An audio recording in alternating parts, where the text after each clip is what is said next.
Welcome to the Diversity Spotlight. I'm Deborah Levine, editor of the American Diversity Report and cultural trainer. I'm here today with Julia Mendez, who is Principal Business Consultant for the Workforce Compliance and Diversity Solutions Division of People Fluence New Orleans office. Welcome, Julia. Thank you. Our pleasure. I understand you are a graduate of the University of New Orleans, where you were born, and have a Bachelor of Science degree in General Business Administration and a Master's of Business Administration. That is correct.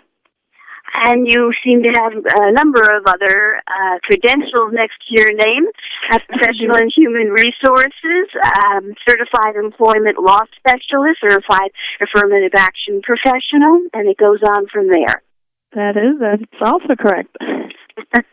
Well, we're delighted to have you. You are obviously an expert in many fields, many related fields. And tell us a little bit about what that entails for your job. What do you do?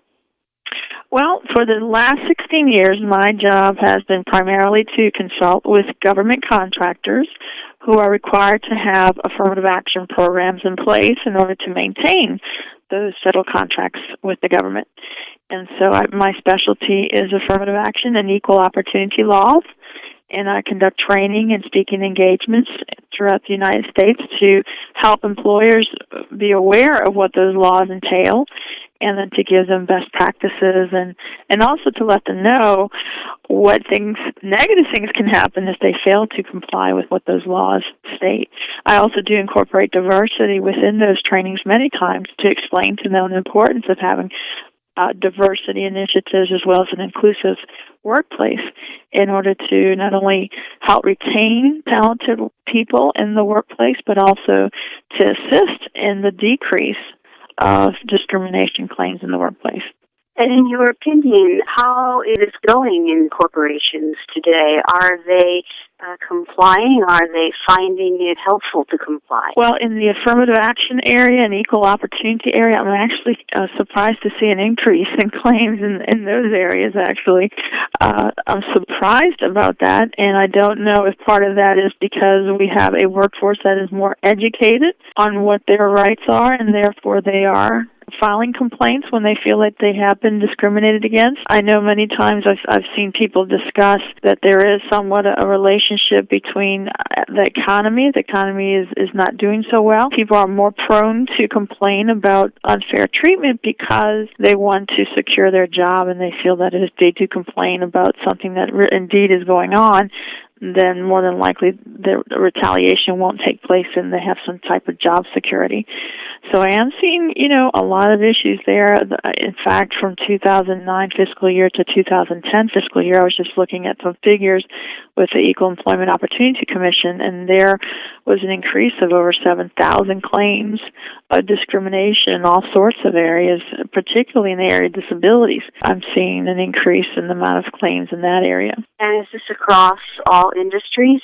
It is across all industries. Interestingly enough, that in the area of disability-type discrimination, I'm seeing a lot of healthcare type places, such as pharmacies and hospitals, are the ones that are doing the discriminating against with people that have disabilities. And my thought initially was, if you work in the healthcare industry, you should be more sensitive to the needs of people that have disabilities. So I find that to be quite interesting. But yeah, all types of industries. We're seeing restaurants, we're seeing production lines, all across the board. But again, very interesting that I'm seeing quite a bit of healthcare in that area with respect to discrimination with persons that have disabilities. What kind of disabilities seem to be most prominent?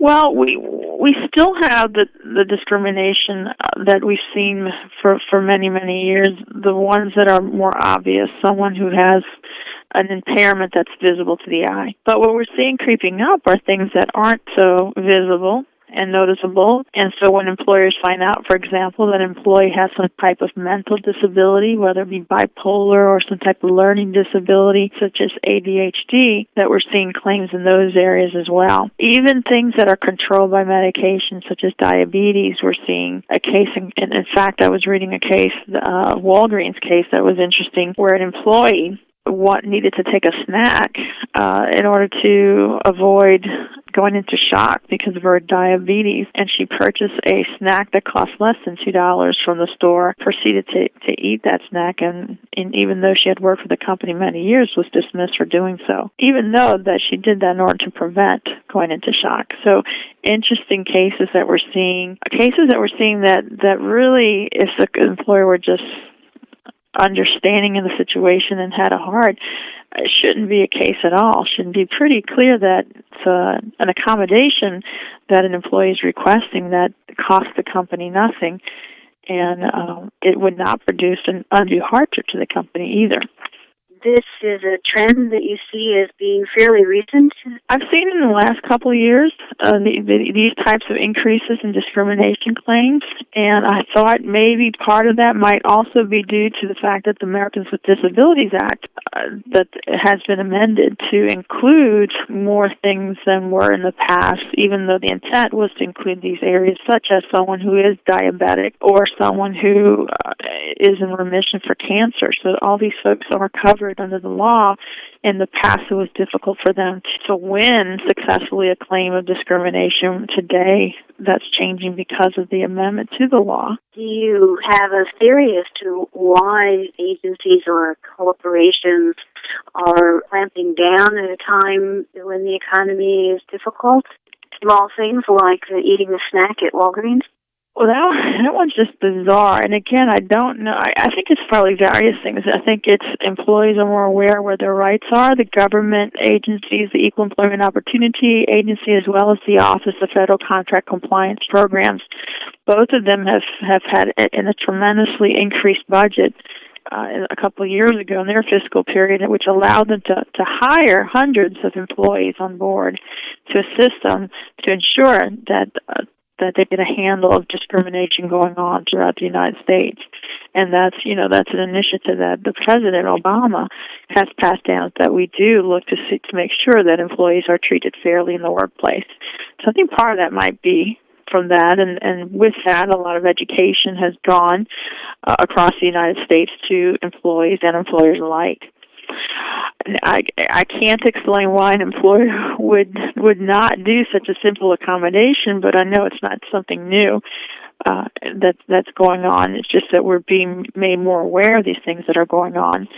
And I think it might be because the workplace is more educated, again, because of the economy. Employees want to keep their job, and so they're more willing to go forward, and they know that they are protected if they do file a complaint of discrimination, that they can't be retaliated against for doing so. And do you see this similar increase in complaints in other areas of compliance besides disabilities? Well, since 9/11, there has been an increase, and particularly right after 9/11, increase in religious types of complaints being filed. And so we continue to see religion and national origin as being areas of concern. But interestingly enough, in the last few years, we've seen even whites and males be the target of discrimination claims. And what a lot of people don't understand, even in the diversity arena, is that whites and males are part of diversity as well. We're embracing people of all races, all colors, all genders, all backgrounds, socioeconomic areas, etc.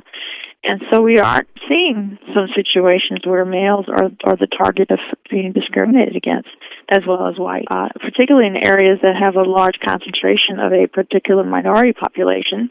And we're seeing things such as Hispanics being the target of discrimination because speaking Spanish in the workplace, even though it's not during company time, it might be during a break. I saw an interesting case where Hispanics won a lawsuit against a company. It was a nursing home type facility where the Spanish-speaking employees were speaking Spanish to the residents that lived there who preferred to speak Spanish and were treated poorly for doing so. They were also reprimanded when they spoke Spanish during breaks and in the parking lot, and were dismissed sometimes because of that, even though that people that spoke other languages besides English and Spanish were allowed to do so in the workplace. So as Hispanics is the number one minority population in the United States, I think it makes sense that we're seeing an increase in the amount of charges filed against Hispanic discrimination. Let's go back to the religion issue.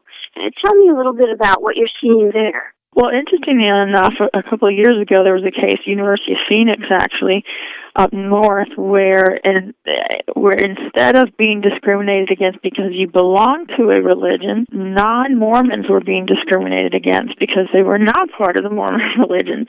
So I'm seeing all sorts of things involving religion. I'm also, folks want to take a break to pray, for example. They could be a target of discrimination if they're the Muslim faith, for example, and they ask for that time to pray. We're seeing issues where someone is requesting time off from work because of a religious observation, and perhaps they were granted that time in the past, and now it's suddenly an issue to give them that time off to be able to do the religious observance, whatever that might be, because of their particular religion. And then we're seeing just forms of harassment across the board because of a person's religious belief. And that's also against the law, and that's protected. And so we're seeing an increase in the types of cases involving that. Interestingly, even though we're in 2011, we're seeing cases involving where people really are being made to feel bad in the workplace, even people of different races. For example, we're seeing cases even this year where an employer allowed employees to leave nooses in a person's desk area.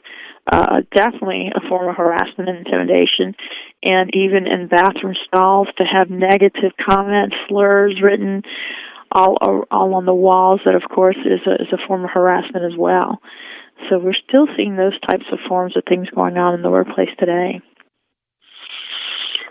Do you expect these trends to continue in the coming years? Well, hopefully, as employers become more aware of what the laws say and what the consequences are, because we're seeing some settlements that are in the millions of dollars.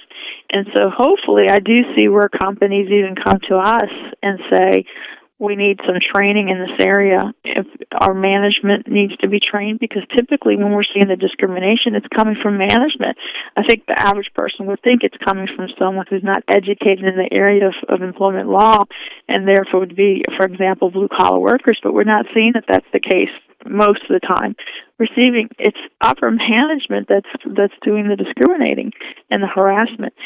So I think for anything to change, there has to be, first of all, education to all the managers, but also accountability. So that needs to come up from way up in the high levels of the company, where you have the presidents and the CEOs and the C-suite saying, we're not going to tolerate this type of behavior at our workplace. And then there needs to be consequences. If that doesn't happen, then nothing's going to change, because we've seen many cases involving managers where it was documented that persons complained to their managers about some form of harassment or discrimination, and those managers did nothing, and then they went and over that manager's head and complained even in that area, and nothing happened. So really, training needs to occur, and upper management needs to put their foot down and say, we're not going to tolerate this behavior at our workplace. I agree that most people would think that this kind of exclusion, harassment, discrimination might occur at a sort of low level in the company, but surely those who are in charge of such things would stop it or make sure that they can personally add to it. Right. How do we account for the management of companies, certainly middle management and even upper management, not paying attention to the legal parameters here? Well, I think a lot of it has to do with lack of knowledge and lack of being educated, because many managers don't have a background on law or human resources. A lot of them are retail or the restaurant industry, or they're in the healthcare industry, and a lot of these people move their way up throughout the organization and just don't have the knowledge, and they've never been trained. And so a lot of it is just plain ignorance. They just don't know any better. But really, now's the time. We're seeing in these settlements, too, that it's a requirement as part of the settlement that the organizations agree to have formal training conducted. And sometimes it spells out even how much money they're required to, at minimum, to spend to have these managers trained and to follow up on whether or not there's any claims of discrimination or harassment in the workplace, and to turn all those reports to the government so they can see if progress is being made. I mean, the government is taking this very seriously. They are taking this very seriously, and they're also saying that they're going to be following up with organizations. For example, the Office of Federal Contract Compliance Programs, if they find that you've been violating any of their regulations, they are doing more and more follow-ups, in 2 or 3 years later, to see, are you still performing the same violations as you have in the past, and they're coming down hard on them, and they're saying, no more, we're going to allow you to continue to have government contracts. If you keep doing this, we are going to strip you away of those contracts, because it is a privilege to be able to have these contracts with the government, is what they're saying. It's not a right that you have, it's a privilege. And do you find that this is happening actually in the government agencies themselves? No, we're not free. In fact, when the government said that we're going to crack down on these repeat offenders, one of the things that they said is we're going to start by looking internally as well. So they are taking this seriously at all levels, private and public entities, and we are seeing that. We are seeing what's happening because they had an increased budget, hired so many. The OSCCP alone hired over 200 employees in the last 2 years. And so they're taking this whole issue of making sure that people are complying with these regulations very seriously. And we're seeing as a consulting company, we're seeing the fact that so many companies are being selected for these audit reviews to ensure that they are complying with these regulations. We are seeing that happening. We're seeing that they're asking tougher questions, and they're asking for more evidence that they're not discriminating. See, and if there are continual complaints, an increasing number of complaints, that will probably be a red flag for an audit, I would assume. Absolutely. Any complaint that's filed to either of those agencies results in automatic evaluation. So they are taking that very seriously. And now that they have more employees on board, both agencies, they can get to those complaints quicker. See. And so the intent is to make these workplaces, whether they're public or private, more compliant with the law, more aware of the law. Will this, do you think, be something that will happen in the future, or will it take far into the future, not near to the future to happen? Well, hopefully in my lifetime I'll see some improvement. And I do see improvement on a case-by-case situation because of the work that I do. I have the pleasure of meeting with companies, and I've seen companies that have come to us because they were not in compliance and were hit hard with penalties to come to us and say, we need help in this area. And they've taken it seriously. They want to do the right thing. They just sometimes don't know how to do that. So they have secured our services, and we have helped in those areas. And now these are companies that are doing very well. So it definitely can turn around, but, it's up to the company to decide, do they want to turn it around? So if they're willing, then absolutely they can make a difference. And especially government contractors, if you have billions of dollars worth of contracts with the government, I mean, it makes sense that you want to keep those government contracts. And so once you find out that you are violating some things, and sometimes senior management doesn't know that this is going on because it's going on at a lower level of management and they were not made aware. So sometimes it's a blessing when they are sued or a complaint is filed, because then they find out that they have an issue and they're able to fix it. They're given that opportunity to fix it. So we are seeing some good things coming out of this, and I think things can change, but and that's where diversity is important too, because when you start hiring people that represent across of different people in different areas. And when you value the diversity of what all these people bring to the organization, typically that tends to decrease the amount of complaints being filed. Really? The more diverse, the fewer complaints? Well, it's diversity and inclusion. It's not just diversity. You can have a very diverse workplace, but people are treated poorly. So diversity and inclusion, both of those things need to occur in order for there to be a possibility of the level of complaints to go down. Because when you have an inclusive environment, then you typically have an environment where you respect each other no matter what those differences are. It doesn't matter if you have a disability or if you're a veteran or if you are black or Hispanic or white or male or a single mom. When you have a diverse environment and you have an inclusive environment where you are teaching people to value each other's differences and respect each other, then usually there is a decrease in the likelihood that there's going to be discrimination going on in that same environment. So would you say that if you have a diverse environment that is not inclusive, that you do have a breeding ground for discrimination and for complaints?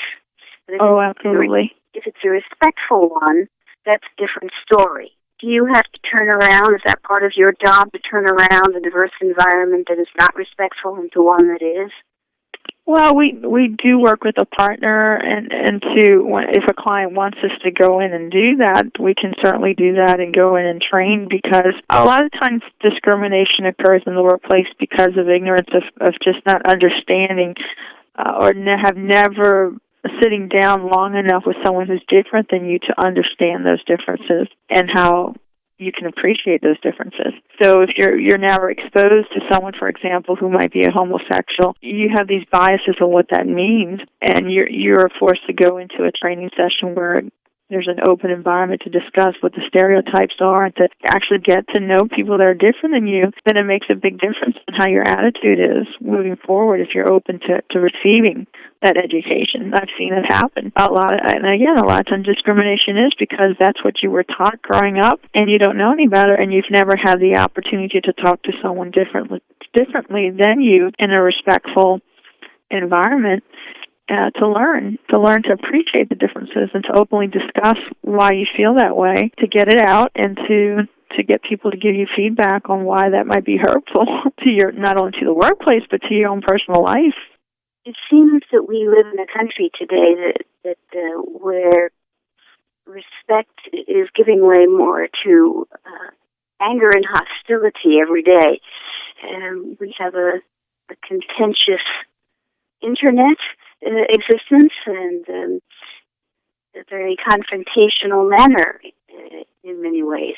Do you find that the case in the workplace too?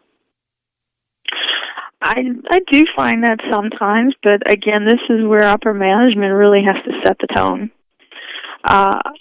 For example, when I was in management, and I've been, I'm in my 40s now, so I have managed for quite a few years, not just with this organization, but with other organizations. Senior management sets the tone for what's tolerated in the workplace and what's allowed in the workplace. And so even in my own situation, if I had people that were working with me and were disrespectful, that's one thing I didn't tolerate. And so immediately that's a write-up, and if it's something that continues, then the person's let go. But it's up to management to make that decision that that's not tolerated. Many managers make the decision, well, we need a productive employee. The person is a productive employee, so we don't want to let go of that person. Yes, we understand that they're harassing someone, making them feel uncomfortable. Yes, we understand that they're rude and racist and all these other things, but we're going to accept that. So really it's up to the management to decide what tone they're going to allow in the workplace. I'd much rather have someone who is a good employee in the sense that they treat people with respect and work hard. They might not be the number one producer, but they're dependable and they work well as a group and are respectful, than to have someone who produces well but creates a hostile work environment. So it really, management has to set that tone and decide what will they tolerate. Do you have a few words of advice for those who are finding that difficult? Well, I mean, I think if I gave them a few court cases of millions of dollars that they can lose, I think that would make them rethink what's important and what's not so important. Because you can train someone on a skill at the workplace, but you can't train. It's very difficult to change someone's behavior. That's not something that you can easily give someone a course and they're going to change how they've behaved half their life, if not all their life. So I think with some training and with showing them some statistics on how this can hurt their bottom line, I think even if they didn't agree that they wanted to do it, that they would be open to doing it because they don't want to lose company. They don't want to lose revenue for their company. And they obviously don't want to be have these cases publicized because this is public information. If you want to see the lawsuits going on with the EEOC, the complaints being filed, and the settlements, millions of dollars in settlements, you simply go to the EEOC's website, and it's public information. You easily can see that information. So, of course, a company shouldn't want to see that bad publicity and want to do the right thing. Well, thank you very much. It's been a sobering discussion. Is there anything that I have asked that you would like to add to it? Well, I think the only thing I'd like to add, I think my position has been unique because I had told you prior to our interview that I'm firstborn in the United States, so I've seen firsthand what it's like to have my parents being discriminated against simply because they have an accent.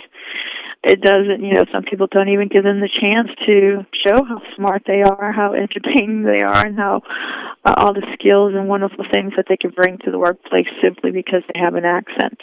So I do understand how difficult it is when you have to live with being discriminated that way.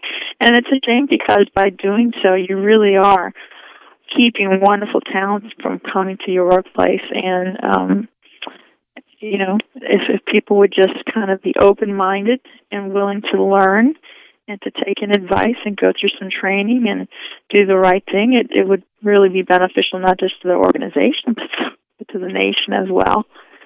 We would see people respecting each other more, and these incidences of discrimination and hate crimes actually decrease if they would just allow for diversity, inclusiveness, and respect to go on. Well, thank you. I couldn't agree with you more. And I appreciate how articulate you put these issues, not only in the workplace, but in our community. We have much to gain and even more to lose. I agree. Wish you all the best in your endeavors and hope that you will keep in touch with us and let us know how you're progressing, getting folks to create these respectful workplaces and communities that are far more creative and innovative because of it. Thank you. I appreciate that. We've been here with Julia Mendez talking about the very serious issue of compliance in the workplace. Thank you so much, Julia. Thank you.